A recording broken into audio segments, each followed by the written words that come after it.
y hay un acuerdo. Y después, en septiembre de 1859, para eso todo este año, Ocampo se la ha pasado capoteando a Maclean, convenciéndolo de que lo reconozcan a ellos que estaban en el borde del abismo, porque no lo reconocía nadie. Toda la comunidad internacional, incluidos Estados Unidos, reconocieron al gobierno conservador de la Ciudad de México. Y en ese escenario, Ocampo primero convence a Maclean que no se puede vender territorio, porque lo que querían era Baja California y la mitad de los estados del norte del país. Y después de que los tiene que reconocer porque les conviene más, son más afines, porque son liberales, que con los conservadores.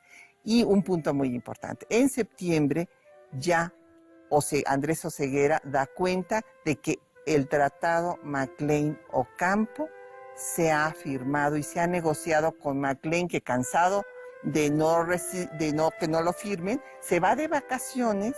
Allá se enteran de que ya está el acuerdo con los franceses y los conservadores, y entonces la última versión, la que firma Ocampo, la que le imponen a Ocampo, no la hace Ocampo, la hacen en Washington Maclean, Mata y Lerdo. Quiero, Paul, que nos introduzcas en el tema de los conflictos dentro del propio círculo liberal. ¿Cómo describes el papel de Juárez en esta conflictiva relación, sobre todo cuando ya triunfan los liberales? Sí, ese es el problema, ¿no? Si tomamos como parteaguas en la historia de México del siglo XIX, 1867, ¿no? La restauración de la República, el gran triunfo, etcétera.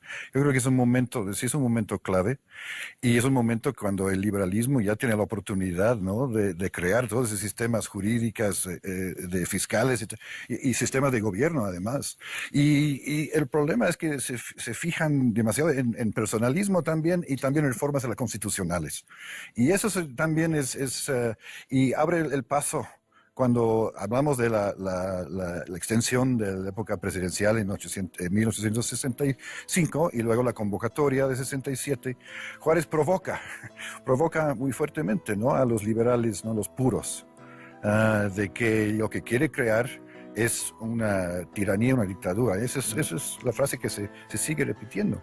Entonces, y eso es muy curioso, ¿no? Bueno, entonces abre el paso a esas decisiones, y además los grupos y la lucha fratricida dentro del Partido Liberal.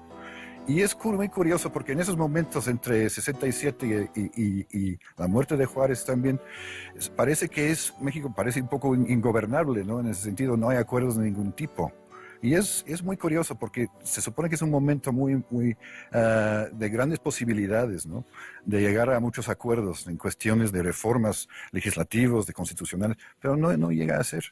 Y es difícil. Obviamente los juaristas echan la culpa a los porfiristas y porfiristas a los juaristas, etcétera, etcétera. Entonces, pero eso no nos lleva en realidad a entender muy bien la problemática de estos momentos.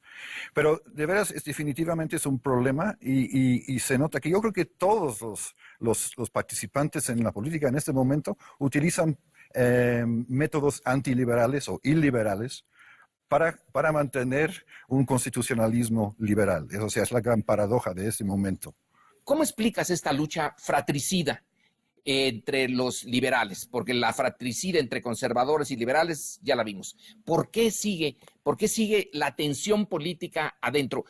¿Es un problema básicamente de personalidades y de grupos que quieren disfrutar el poder, o hay otras fuerzas que piden ir por un camino o por el otro al México después de que ya se liberaron de los franceses? Yo creo que es un poco la segunda afirmación, Lorenzo, ¿no?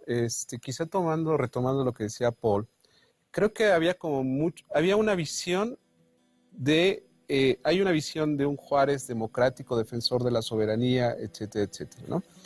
Y por lo tanto, digamos, al parecer, ¿no? Por lo que se ha ido averiguando, tampoco Juárez era tan democrático ni tan defensor de la soberanía, si nos queremos ir al otro extremo. El mismo Melchor Ocampo, ¿no? Lo cuestionó mucho sus intentos de reelección en varios sentidos, y por lo tanto, digamos, Juárez dejó, desde mi perspectiva, de ser un referente de construcción de una nación-estado liberal para el periodo que él estaba terminando.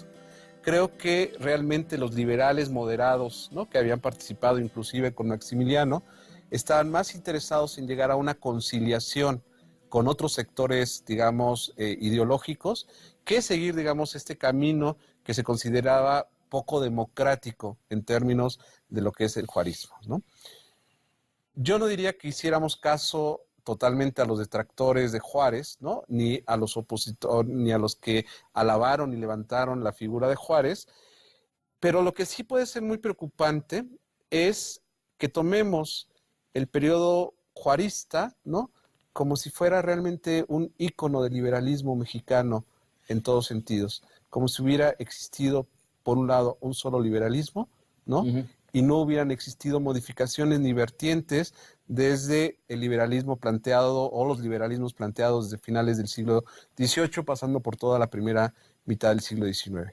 Hay un radicalismo que lo podemos ubicar, dijéramos, 59-60, pero en 1867, y ahí va un poco lo que planteaba de la moderación, Juárez retoma una serie de argumentos que habían estado presentes una década antes.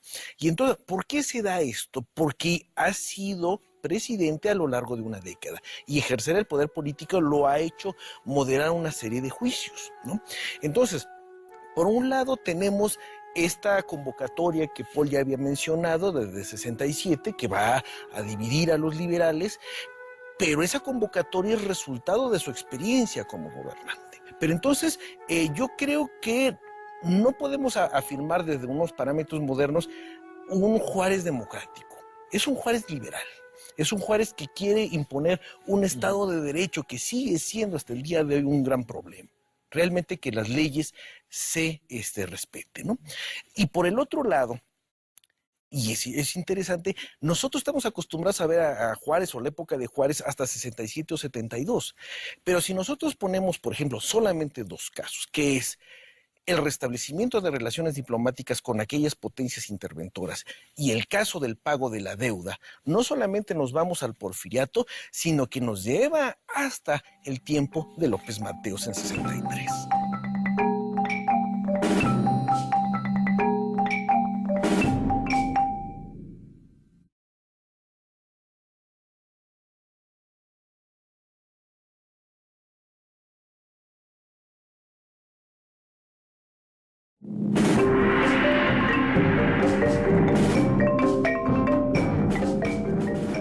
Bueno, nos estamos acercando al final, que nuestro tiempo es muy limitado.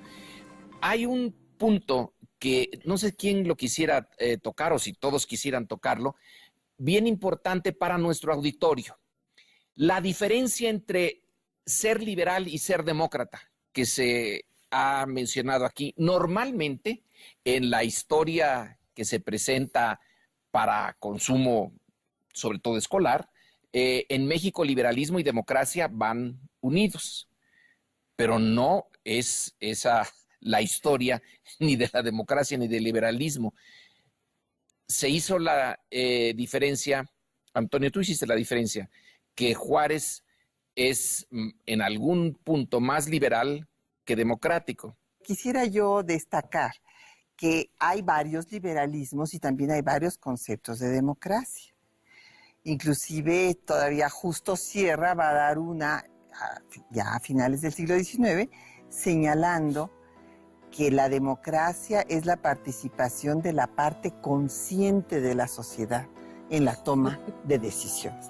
Entonces, bueno, Juárez escribe que el fin de la humanidad entera será establecer una democracia.